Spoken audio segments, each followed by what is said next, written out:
teman-teman, sebelumnya saya mohon maaf, videonya harus dijeda dulu. Saya cuma mau disclaimer kalau sebelumnya saya udah wawancara dengan Ibu Dian Fahrizah. Dan kebetulan wawancaranya benar-benar berlangsung mengalir sampai saya lupa. Kalau misalnya durasi maksimal dari wawancara itu di video ini, tugas ini, itu cuma 15-20 menit. Sedangkan saya, wawancara beliau itu 1 jam lebih. Jadi di video kali ini akan benar-benar saya ringkas yang penting-pentingnya aja, esensinya aja. Dan kalau misalnya teman-teman mau nonton yang full ya, nanti akan saya upload full versionnya di YouTube ini juga, so stay tune. Linknya akan saya taruh di description box. Terima kasih. Assalamualaikum warahmatullahi wabarakatuh. Selamat pagi, siang, sore, dan dimanapun, kapanpun teman-teman menonton. Yang terhormat khususnya Bapak Adi Masliati selaku dosen pengampu mata kuliah Teknik Negosiasi. Perkenalkan sebelumnya saya Fahri Akbar dengan NIM 1020008. Dan pada sore ini saya berkesempatan untuk mewawancarai Ibu Dian Fahrizah Indra Putri.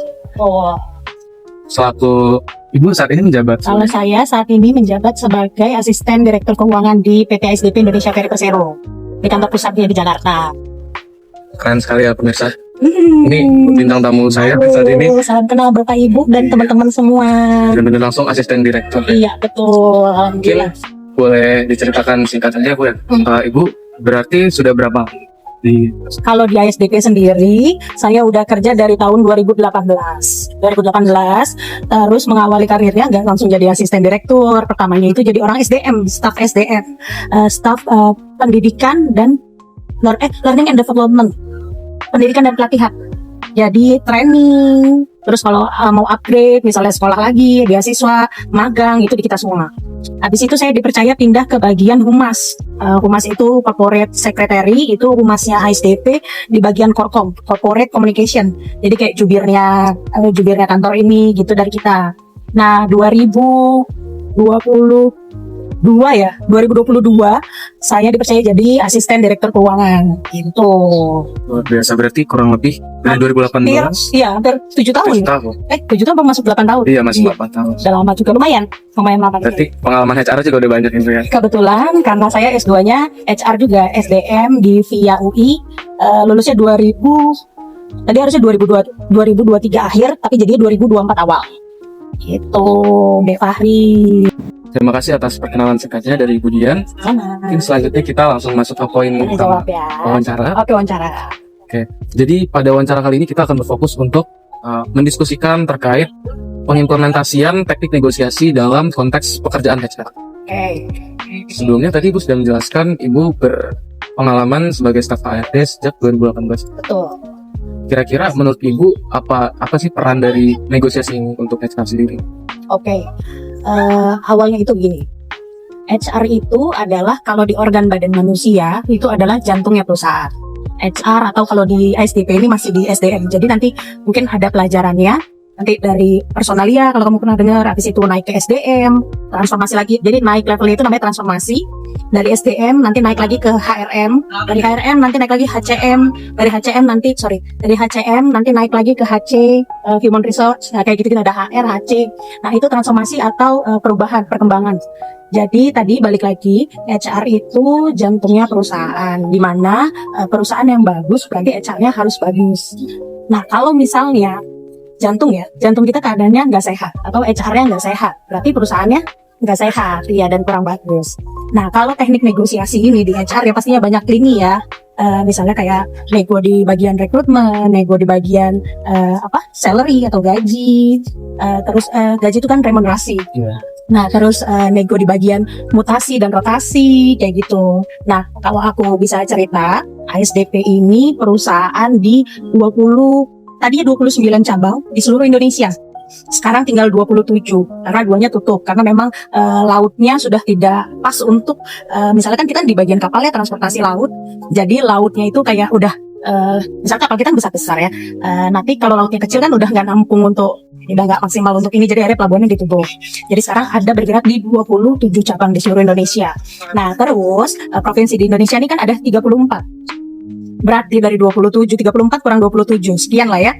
Nah, berarti memang benar yang sudah kita pelajarin dari kita kecil bahwa Indonesia adalah negara maritim kepulauan. Benar. Jadi kita semua ada di seluruh Indonesia. Nah, terus di seluruh Indonesia itu juga kita itu adalah perusahaan kapal terbesar di dunia. di dunia. Walaupun memang mungkin orang kurang paham ya, apa itu PT ASDP itu apa sih gitu. Orang-orang pasti dengarnya kayak Pelni, Pelindo gitu ya. Nah itu kita memang kita berbeda. Jadi kalau di ASDP ini kita pengangkutan orang, pengangkutan muatan. Nah kalau misalnya di Pelni itu adalah, nah kalau kita jarak dekat. Jadi jarak dekat dari Merak ke Bakauni, kalau kamu tahu dari Merak itu kita nyebrang ke Bakauni itu Lampung. Nah kita jarak kecil-kecil. Nah kalau misalnya kamu mau ke Bali dari Banyuwangi nyebrang ke Gilimanuk Bali, kita kecil-kecil. Sedangkan kalau bedanya dengan Pelni itu yang long distance. Kalau Pelni itu misalnya kamu dari Tanjung Priok, terus kamu mau nyebrang ke Makassar 3 hari 4 hari, nah bedanya kayak gitu. Kalau Pelindo lebih ke seperti logistik peti kemas. Dia yang ada di Tanjung Priok, dia bisa kerjasama sama perhubungan. Jadi misalnya ada barang dari luar negeri atau apa gitu kan ya, masuknya lewat dari Pelindo, itu nggak masuk dari SDP. Nah kita punya hampir 300 kapal yang dikelola oleh ASDP. Nah pastinya 300 kapal itu, dan kantor pusatnya di sini ya di Jakarta juga, itu kan semuanya orang, ya kan isinya SDM manusia, dan itu pasti banyak bedanya ya. Ya kita suku budaya apa itu banyak pendidikannya beda semua. Jadi negosiasi ini biasanya yang paling banyak kalau di ASDP adalah soal penempatan.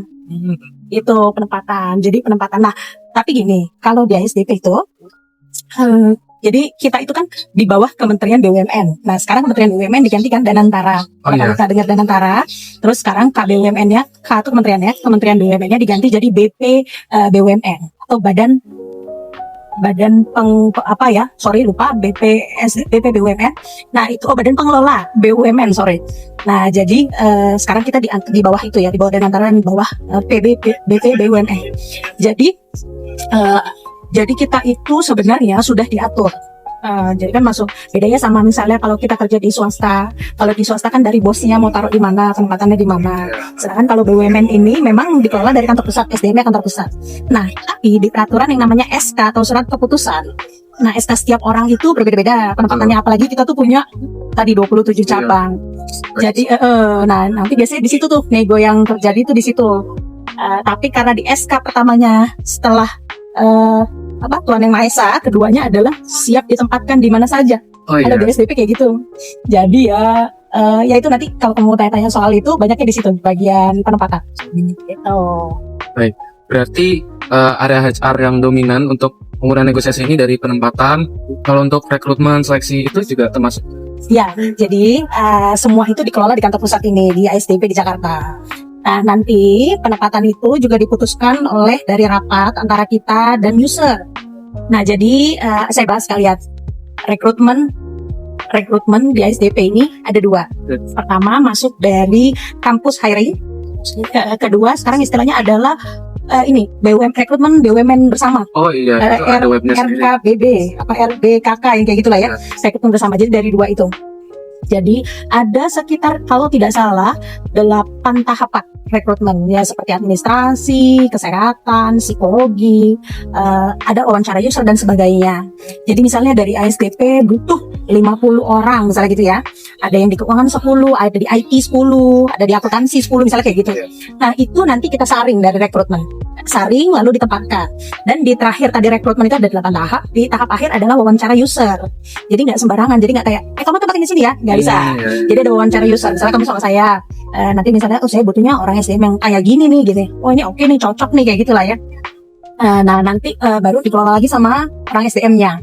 Oh ini anak cocok di kantor pusat misalnya gitu. Nah jangan nutup kemungkinan kalau kamu udah hebat dan udah bagus gitu, istilahnya kalau di kantor itu dia perkantoran adalah perform. Kalau kamu udah perform, kamu bisa ada namanya kan promosi, bisa naik jabatan. Terus kamu bisa namanya mutasi itu perpindahan. Rotasi itu ya sama pergantian seperti itu. Ya gitu. Nah nanti kalau di ASDP kan kantor pusat tadi yang mengelola, lalu kantor pusat juga yang menempatkan. Nah di setiap cabang ASDP itu juga punya orang SDM. Ya jadi punya manajer SDM cabang. Jadi ada manajer dan VP dan direktur SDM di kantor pusat. Terus punya lagi manajer di cabang, manajer SDM di cabang, manajer keuangan di cabang. Jadi punya juga. Nah jadi mereka yang mengatur itu semua. Jadi oke nih dari kantor pusat kita kirim 5 ya, misalnya gitu ke cabang yang dekat dari Merak. Kita kirim 5 ya ke Merak. Nah nanti di situ dikelola. Oh ini bagus apa enggak ya anak ini kerjanya. ada penilaian. Terus penilaian itu kan dari atasan, dari bawah, dari kita sendiri. Jadi kalau di SDP ini ada 3 penilaian. Satu penilaian atasan langsung, misalnya saya atasan kamu, saya nilai kamu menilai saya, Oh iya. kamu menilai saya, ya kita udah ada 3. Terus kamu menilai dirimu sendiri. Sama, tapi kalau nggak salah ada satu lagi, tapi saya nggak tahu ini udah jalan atau belum.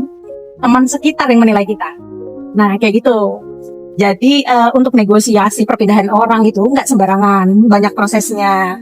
Jadi jangan ngerasa, karena orang tuh biasanya gini, ngerasa kayak, aduh, gua kok dipindah sih ke cabang misalnya gitu ya. Kan gua orang kantor pusat, kok gua dipindah ke cabang sih, gue nggak terima misalnya gitu ya. Nah disitulah terjadi negosiasi. Jadi misalnya orang tersebut tidak terima datang ke SDM, misalnya dia nego, Pak, keluarga saya tuh di Jakarta base-nya, saya nggak bisa dipindah ke cabang soalnya gini. Nah kalau di BUMN itu nggak ada pemutusan langsung langsung dipecat. Nah itu nggak ada. Kalau kita cari win-win solution itu adalah gimana nih enaknya, kita cari solusinya gimana nih enaknya. Benar. Kan kita ini karyawan itu adalah aset itu kan berharga ya di perusahaan. Jadi kalau orang itu tiba-tiba keluar kayak, aduh, aset kita berkurang nih, kayak gitu kan, rugi di perusahaan dan rugi di orang itu juga. Ruginya kenapa? Orang itu nggak kerja lagi, kayak gitu kan ya. Nah jadi biasanya negosiasi itu nggak langsung kayak, nggak bisa, kamu harus terima dipindah, habis itu saya pecat kamu kalau nggak terima, nggak bisa. Jadi kalau di kita lihat baiknya kayak gimana, win solutionnya seperti apa. Misalnya tadi kasusnya ya, saya orang Jakarta, saya dipindah ke Merak, saya nggak terima misalnya gitu. Nah apa yang terjadi selama ini kasusnya di SDM ya, di SDP, biasanya dicarikan tempat, ya oke, tetap di kantor pusat, tapi misalnya tidak di tempat yang lama.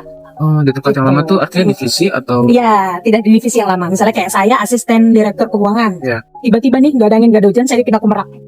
Misal, pasti saya kan, saya ada keluarga yang harus saya tinggalkan di Jakarta, gimana ya, kayak gitu kan.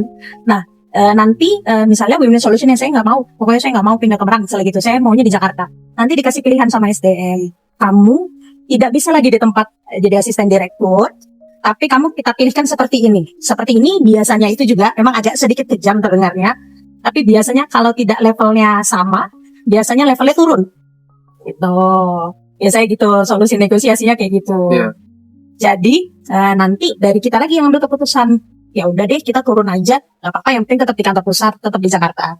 Atau ya kalau kayak gitu gue nggak mau deh, gaji gue berarti turun, benefit yang gue dapat turun, ya udah gue resign aja. Kayak gitu negosiasi yang terjadi di sini selama ini seperti itu. Tapi kita itu untuk resign dan untuk dipecat itu udah amat sangat pilihan paling terakhir. Dan sebenarnya tadi karena kita itu aset, itu pilihan yang jangan sampai deh gitu. Jadi perusahaan tuh jangan sampai dia resign, jangan sampai kita pecat, pemecatan jangan sampai. Jadi selama ini yaitu yang dicarikan solusinya. Bisa kita sama grade-nya tapi pindah divisi, atau kita misalnya pindahin dia ke anak perusahaan SDP juga yang ada di Jakarta, kayak gitu. Oke, teman-teman, mungkin notice ya ada perpindahan tempat, kebetulan sudah malam juga ya, Kak. Jadi di luar kurang kondusif, jadi lebih baik kita kita lanjut wawancaranya mungkin ya, Kak. Selanjutnya tadi kita sudah berdiskusi soal negosiasi di perusahaan, itu mayoritas berkaitan dengan penempatan, rekrutmen, seleksi, Kak. Nah, kira-kira kalau dari perusahaan sendiri negosiasi soal penggajian misalnya, tadi sempat disinggung juga ya, Kak. Itu kira-kira bagaimana sih perusahaan menyeimbangkan kebutuhan kandidat dan standar perusahaan ketika melakukan negosiasi gaji, Kak?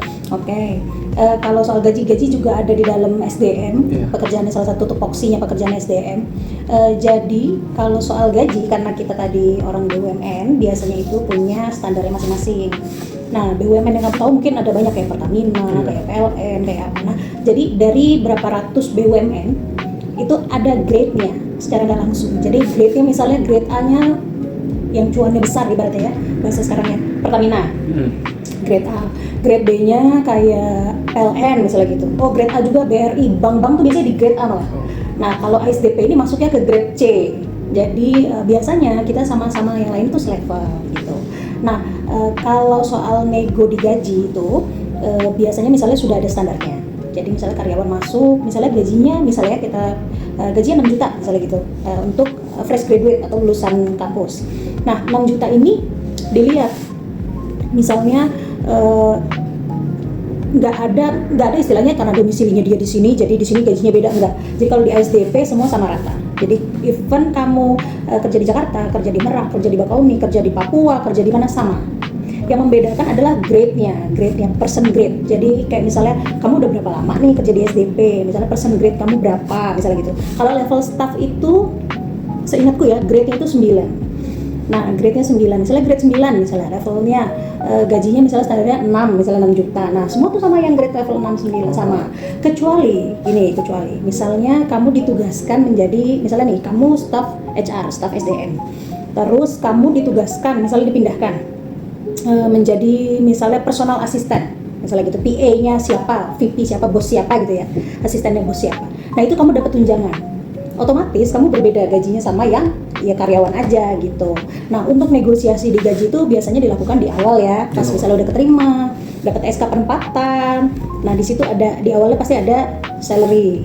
Nah, salary itu offering salary. Nanti kamu ngelihat standarnya segini. Nah, nanti kamu sendiri yang misalnya menentukan. Kayaknya saya dari gaji 6 juta ini kayaknya nggak cocok deh tinggal di Jakarta gitu misalnya gitu ya. Nggak bisa nih. Ya udah di situ kalian putuskan. Kalian mau ambil atau enggak. Take it or leave it.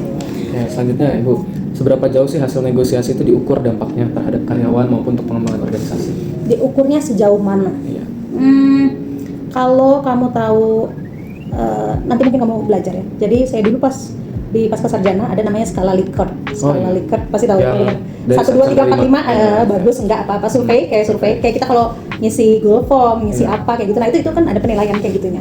Nah, kita lihat dari situ kan, dari hasil itu. Kadang kan ya kantor terus kayak kita ke mall atau kemana tuh kan ada penilaian Iya. ya kan. Nah, dari situ kan dikelola, dilihat oh pas nih, oh cocok nih, oh ini bagus nih atau enggak. Nanti mana kalau enggak, mana yang masih kurang, misalnya pelayanan SDP kurang, ini yang diperbaikin, ini yang dikembangin, ini yang kita pelajarin lagi, ini yang kita audit lagi, ini yang kita perbarui lagi. Terus misalnya bagian bagian SDM udah bagus, ya udah kita pertahankan. Kayak gimana caranya SDM tetap bagus, rekrut anak-anak yang bagus-bagus, yang pintar-pintar misalnya gitu, yang ini diterusin. Tapi dari yang tadi ya, yang dari skala Likert itu kan pasti penilaian kita, terus kita menilai kantor. Dan if you know, ASDP itu udah berapa tahun ini? 2 tahun terakhir ini, kalau kamu lihat di depan ada balon udara besar banget. Nanti kamu keluar, ngelihat di atas ada balon udara besar banget. Jadi ASDP dapat sudah 2 tahun berturut-turut dapat grade the best Penghargaan. work, pokoknya tempat pekerja terbaik. Itu udah 2 tahun berturut-turut, dan itu yang menilai certified-nya dari Singapura. Wih, Gitu. luar Jadi kayak gitu kan, ibaratnya dari situ kan mencerminkan bahwa oh di perusahaan ini nyaman. Skala lingkungan kerjanya bagus, terus semua alat-alat toolsnya memadai dan penilaiannya bagus, kan dicek sama mereka. Ternyata bagus. Nah, akhirnya ASDP punya itu great place to work. Nanti kamu kalau keluar, kamu lihat di atasnya, lihat ada gede banget, jadi dari tol juga kelihatan. Jadi kita pasang itu ya menandakan bahwa kantor ini tuh udah bagus, ya dikelola dengan bagus lagi gitu. Buktinya udah dapet sertifikatnya dari Singapura, dan itu udah diakui dunia gitu. Dan tadi juga di awal Ibu sempat singgung katanya PT SDP ini juga nomor 1 di dunia soal Benar, kapal ya. Iya, kita paling besar sedunia, bukan se-Indonesia, sedunia. Kita paling banyak. Jadi perusahaan yang ngelola kapal sampai hampir 300 kapal itu ASDP. Yang lain paling bukan ini ya, tapi yang lain mungkin 100 atau 200, nggak sampai 300. Sedangkan kita operator semuanya itu di kita. Nah, hopefully semoga ASDP itu nggak cuma terbesar aja di Indonesia, tapi mungkin kita nanti bisa punya perusahaan kapal di luar negeri, ya kan? Siapa tahu, nggak ada yang tahu. Iya. Gitu. Berarti memang survei ini tuh ditinjau dari segala aspek juga. Banyak, dari segala aspek, nggak cuma SDM, nggak cuma keuangan, nggak cuma orangnya, nggak cuma auditnya, nggak cuma apa. Dari tempat kita duduk ini aja nyaman atau enggak, Ergonomi. iya kan? Ergonomisnya atau apa, ada waktunya, ketepatan dan sebagainya. Akhirnya itu semua yang bikin kita dapat achievement, dapat sertifikat yang diakui oleh dunia. Gitu. Luar biasa. Kita masuk ke pertanyaan terakhir nih, Ibu. Oke. Kira-kira kalau dari Ibu sendiri, kira-kira ada nggak perbaikan yang perlu perusahaan lakukan dalam sistem negosiasi, khususnya di lingkup HR? Oke, nobody's perfect, nggak ada yang perfect pastinya. Yang harus diperbaiki dari nego adalah transparan. Jadi tadi pertanyaanmu tadi yang bagus, yang kamu bilang kalau ada personal kayak gimana nih Bu, gitu ya. Nah, kalau dari saya kan ganti orang, misalnya jangan saya, berarti yang ngelola teman saya yang sama-sama orang SDM juga yang bisa. Nah, tapi kalau transparansi ini gini, walaupun dia bawahan kita, misalnya, ya kita harus nerima apa yang dia omongin, apa yang dikasih masukan misalnya gitu ya. Harusnya gini, kalau nggak transparan kan kita kayak nggak bisa, gue tuh paling berkuasa, jabatan gue paling tinggi dari lo, gue lebih lama di SDM, gue lebih ngerti dari lo gitu. Lo tuh anak baru dari kampus gitu ya, kampus hiring baru masuk, nggak ini. Nah itu kalau transparan, semua tuh akan diakomodir dan semua akan diterima. Akhirnya dapat tuh solusi yang paling terbaik gitu. Tapi kalau misalnya nggak transparan, ya tadi ada personal lah, ada masukan dari inilah, masukan dari itu. Jadi kan jawaban dan solusi itu nggak baik ya, nggak bagus ya gitu, nggak murni, nggak jernih. Jadi tapi harus di garis bawahi, transparan itu nggak juga harus semua orang tahu. Yang penting itu tadi kita ngedengerin masukan, tapi nggak kita telan bulet-bulet kalau kata orang gitu ya, jangan ditelan bulet-bulet. Jadi dari situlah ya tadi transparansi berarti ya, garis bawahi transparansi. Jadi itu negosiasi itu boleh transparan, boleh diketahui di berbagai lini. Jadi misalnya kita nego kapal, kita nego apa, orang-orang juga boleh tahu. Tapi sampai batas mananya aja, nggak semua harus di-share, nggak semua harus di-keep. Karena tadi kayak saya sama kamu cuma berdua yang tahu, nggak ada saksi gitu. Kalau transparan kan ada orang lain yang jadi saksi, gitu. Minimal 3 orang kayak gitu. Oke, berarti untuk pertanyaan terakhir, memang diperlukan adanya transparansi yang lebih baik ya dalam negosiasi di perusahaan. Oke, mungkin sekian wawancara. Semoga bermanfaat. Iya. Semoga yang saya ceritakan ini Pasti bisa dapat ngasih kamu nilai bagus. Pak dosen, Amin. teman-teman. Boleh. Harus kasih nilai Fahri yang bagus karena dia pintar. Amin. Terima kasih Ibu. Semangat. Iya. Ya, sama-sama. Terima kasih juga Fahri dan kampus Politeknik Ketenagakerjaan. Dan sekali. Terima kasih ya. Oke, sekian tadi diskusi saya dengan Ibu Dian Fairizah selaku Asisten Direktur Keuangan. Di SDP. Betul. Ya, saya ucapkan terima kasih ya Ibu atas waktu dan juga penjelasannya sangat-sangat rinci dan bermanfaat. Semoga apa yang kami diskusikan sebelumnya juga bisa bermanfaat buat teman-teman semua yang menonton. Kurang lebihnya mohon maaf. Saya Fahri Akbar dari D3 Manajemen Sumber Daya Manusia Politeknik Ketenagakerjaan pamit undur diri. Terima kasih. Terima kasih.